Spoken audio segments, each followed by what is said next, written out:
hidup bersamanya pastikan bahagia. Yang dekat dengannya Allah kan muliakannya.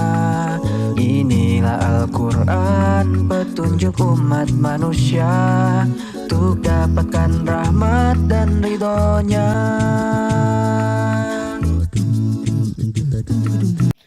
Al-Quran itu disebut oleh Allah sebagai sumber kemuliaan. Allah mengatakan, A'udzubillahi minasyaitonirrajim, laqad anzalna ilaikum kitaban fihi dzikrukum. Sungguh benar-benar telah kami turunkan kepada kalian sebuah kitab yang di dalamnya terdapat sumber-sumber kemuliaan bagi kalian. Karena memang segala sesuatu yang bernisbat, bersambung dengan Quran, maka dia akan menjadi yang paling mulia. Contohnya ya bulan Ramadan. Kenapa bulan Ramadan bisa menjadi bulan paling mulia, mengalahkan arba'atun hurum atau 4 bulan mulia yang lain dalam sisi keutamaan di sisi Allah? Ya karena di dalamnya diturunkan Al-Quran. Dia menjadi sayyidus syuhur, bulan mulia yang melampaui bulan-bulan yang lain karena dia adalah bulan yang di dalamnya diturunkan Al-Quran. Jangankan bulan, malam yang diturunkan Al-Quran juga menjadi malam yang paling mulia, yaitu turunnya Al-Quran dari sisi Allah Subhanahu wa Ta'ala di Lauhil Mahfuz ke langit dunia, sebelum nanti dihantar Jibril kepada Rasulullah Muhammad SAW, ya, berangsur-angsur sedikit demi sedikit. Tetapi yang peristiwa ini adalah jumlah wahidah atau satu Quran mushaf yang telah sempurna. Turunnya disebut Lailatul Qadar. Inna anzalnahu fi Lailatul Qadri. Sungguhnya kami telah menurunkan Al-Quran itu di dalam malam Al-Qadar, malam kemuliaan. Sehingga di sini malam yang di dalamnya diturunkan Al-Quran juga menjadi malam paling mulia. Bagaimana dengan malaikat? Malaikat yang paling mulia adalah malaikat yang membawa wahyu Quran. Bagaimana dengan nabi-nabi? Nabi yang paling mulia adalah nabi yang menerima wahyu Al-Quran. Bagaimana dengan tempat-tempat di bumi? Tempat yang paling mulia di bumi adalah tempat yang menjadi nisbat turunnya Al-Quran. Ada ayat-ayat yang disebut Makkiyah, yang dinisbatkan kepada kota Makkah. Maknanya yang turun sebelum hijrah Nabi SAW.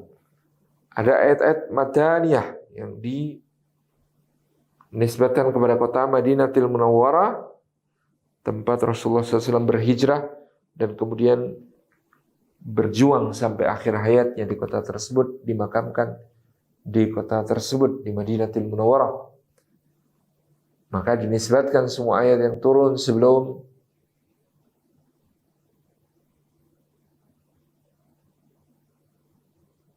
hijrah sebagai Makkiyah, adapun yang sesudah hijrah sebagai Madaniyah. Jadi tempat yang paling mulia, tempat yang menjadi tempat turunnya Quran, Makkah dan Madinah.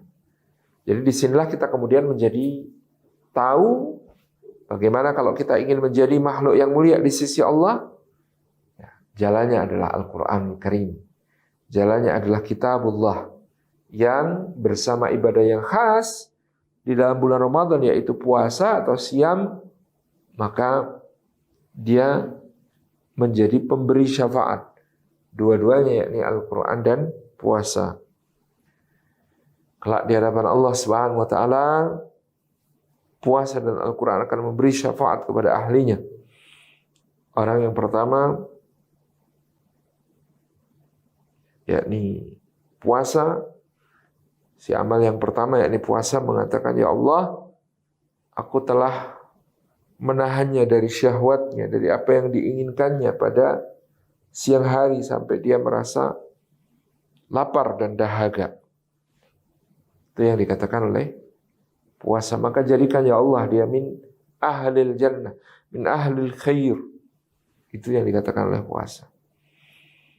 Al-Quran tidak mau kalah, dia mengatakan kepada Rabbnya Jalla Jalaluh, ya Allah, Telah kutahan dia di malam hari dari kantuknya, dari pembaringannya, dari tidurnya yang nyenyak, untuk kemudian berdiri sholat di belakang imam, berdiri sholat yang membaca ayat Al-Quran di dalamnya.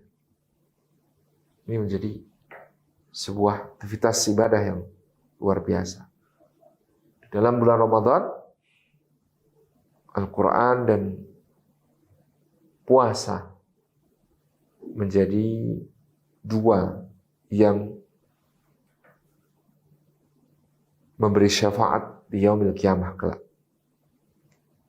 Maka Quran menjadi perhatian penting kita di bulan Ramadan. Demikian pula kita lanjutkan nanti di bulan-bulan yang berikutnya, yang seterusnya, agar menjadikan syiar-syiar yang tak putus-putus